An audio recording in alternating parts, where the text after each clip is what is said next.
जय Bharat. Mirror media के तमाम दर्शकों को स्वतंत्रता दिवस की हार्दिक शुभकामनाएं। मैं हूं आपके साथ प्रिया पांडे। आज हम बात करेंगे एक खास कहानी की। क्या आप यकीन कर सकते हैं कि रैंप पर पूरे आत्मविश्वास के साथ वॉक करती दिख रही महिलाएं कभी जंगलों में हथियार उठाती थीं? क्या आप सोच सकते हैं कि जिन हाथों का इस्तेमाल कभी हिंसा के रास्ते पर हुआ, आज उन्हीं हाथों से हुनर और हैंडलूम की कहानी लिखी जा रही है? स्वतंत्रता दिवस के मौके पर सामने आई यह तस्वीर सिर्फ एक फैशन शो की कहानी नहीं है। यह हिंसा से बाहर निकलकर सम्मान और मुख्य धारा की जिंदगी की ओर बढ़ने की कहानी है। तस्वीर छत्तीसगढ़ की है। रैंप पर हैं बस्तर की महिलाएं। चेहरे पर मुस्कान है, पारंपरिक परिधान है और आत्मविश्वास के साथ कदम आगे बढ़ रहे हैं। लेकिन इन चेहरे के पीछे छिपी कहानी बेहद अलग है। कभी ये महिलाएं माओवादी संगठन का हिस्सा थी, फिर एक दिन उन्होंने हथियार छोड़ने का फैसला किया, आत्मसमर्पण किया और अब जिंदगी को एक दूसरा मौका दे रही हैं। हाल ही में रायपुर में आयोजित नेशनल हैंडलूम डे से जुड़े कार्यक्रम में बस्तर क्षेत्र की आत्मसमर्पित पूर्व महिला माओवादियों ने फैशन शो में हिस्सा लिया। उन्होंने पारंपरिक हैंडलूम परिधानों में रैंप वॉक किया। इसका उद्देश्य सिर्फ फैशन शो को प्रदर्शित नहीं करना था, बल्कि स्थानीय हैंडलूम, पारंपरिक कारीगरी और बुनकरों के काम को भी सामने लाना था। और यही इस कहानी का सबसे बड़ा संदेश छिपा है। जिन महिलाओं की पहचान कभी बंदूक और नक्सलवाद से जुड़ी थी, आज उनकी पहचान हुनर, रोजगार और मुख्य धारा से जुड़ने की कोशिश से हो रही है। लेकिन सवाल यह है कि आखिर आत्मसमर्पण के बाद इनकी जिंदगी कैसे बदल रही है? किसी उग्रवादी संगठन से बाहर निकलना सिर्फ बंदूक छोड़ देना नहीं होता। इसके बाद सबसे बड़ी चुनौती होती है एक सामान्य जिंदगी दोबारा शुरू करना। रोजगार, आर्थिक सुरक्षा, समाज में स्वीकार्यता, परिवार के साथ नई शुरुआत और सबसे जरूरी अपने भविष्य को हिंसा से अलग पहचान देना। इसी उद्देश्य से छत्तीसगढ़ सरकार ने आत्मसमर्पण और पुनर्वास को लेकर नई नीति लागू की है। मार्च 2025 में राज्य मंत्रिमंडल ने छत्तीसगढ़ नक्सलवादी आत्मसमर्पण या पीड़ित राहत एवं पुनर्वास नीति 2025 को मंजूरी दी। इसका उद्देश्य आत्मसमर्पण करने वालों को मुख्य धारा में वापस लाना और उन्हें आर्थिक सहायता, शिक्षा, रोजगार, कौशल विकास और अन्य जरूरी सुविधाओं के जरिए स्थिर जिंदगी का मौका देना है। एक वक्त था जब इन महिलाओं की जिंदगी का हिस्सा जंगल और हिंसा थी। आज वही महिलाएं हैंडलूम को प्रमोट कर रही हैं। यानी यहाँ सिर्फ एक व्यक्ति की जिंदगी नहीं बदल रही, बल्कि स्थानीय संस्कृति और पारंपरिक कला को भी मंच मिल रहा है।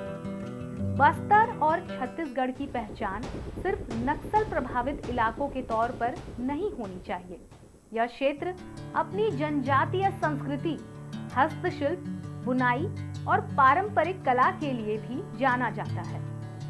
जब आत्मसमर्पित महिलाएं इस संस्कृति से जुड़े परिधानों को पहनकर रैंप पर आती हैं, तो संदेश दोहरा हो जाता है। एक तरफ पुनर्वास और दूसरी तरफ स्थानीय हुनर को बढ़ावा। अगर इस तस्वीर को सिर्फ एक फैशन शो माना जाए, तो शायद इसकी असली कहानी छूट जाएगी। क्योंकि यहाँ रैंप पर सिर्फ कपड़े नहीं दिखाए जा रहे थे, यहाँ एक बदली हुई जिंदगी दिखाई दे रही थी।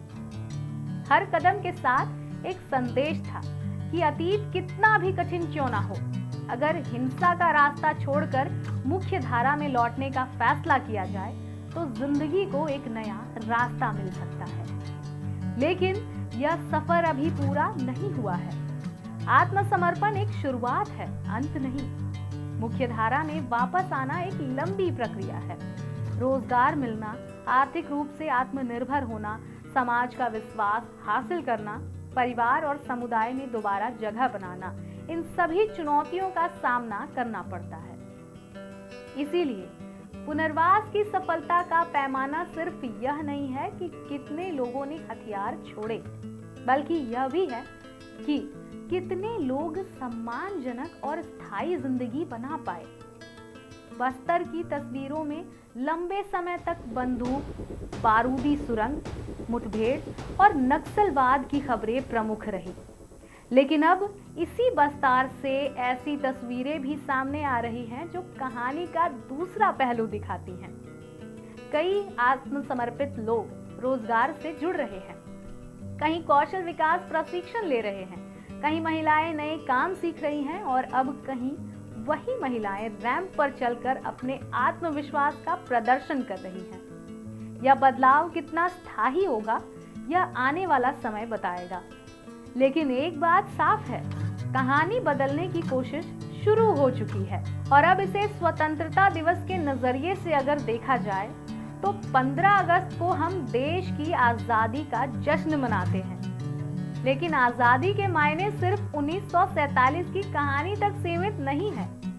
आजादी का एक अर्थ है हिंसा से आजादी, डर से आजादी, अतीत की गलतियों को बाहर निकालने की आजादी और अपने भविष्य को खुद चुनने की आजादी। जिन महिलाओं ने कभी हथियार उठाया, उन्होंने हथियार छोड़ने का फैसला किया। अब वे अपने जीवन की दिशा बदलने की कोशिश कर रही हैं। इसीलिए उनके लिए यह रैंप सिर्फ कुछ मिनट की वॉक नहीं, बल्कि उनकी जिंदगी के एक लंबे सफर का नया पड़ाव है। स्वतंत्रता दिवस पर जब हम तिरंगे के नीचे आजादी का जश्न मनाएं, तो छत्तीसगढ़ से आई इस तस्वीर को भी जरूर देखें, क्योंकि यहाँ आजादी का एक अलग चेहरा नजर आता है। कभी जिन हाथों में बंदूक थी, आज उन्हीं हाथों में हुनर है। कभी जिन कदमों की दिशा जंगलों की ओर थी, आज वही कदम रैंप पर आगे बढ़ रहे हैं। और कभी जिन चेहरों पर संघर्ष की छाया थी, आज उन्हीं चेहरों पर एक नई जिंदगी की मुस्कान है। यह कहानी सिर्फ एक फैशन शो की नहीं है, यह कहानी है हथियार छोड़कर हुनर चुनने की। यह कहानी है हिंसा से बाहर निकलकर मुख्य धारा में लौटने की। और शायद यह है आजादी का एक नया अर्थ। बंदूक से रैंप का सफर, ये सफर छोटा नहीं था, लेकिन जब रास्ता बदला तो नई पहचान मिली और ये पहचान भी बदल गई। आशा है आपको हमारे ये सेगमेंट बहुत ही पसंद आया होगा। तब तक के लिए देखते रहें मिरर मीडिया। जय हिंद, जय भारत।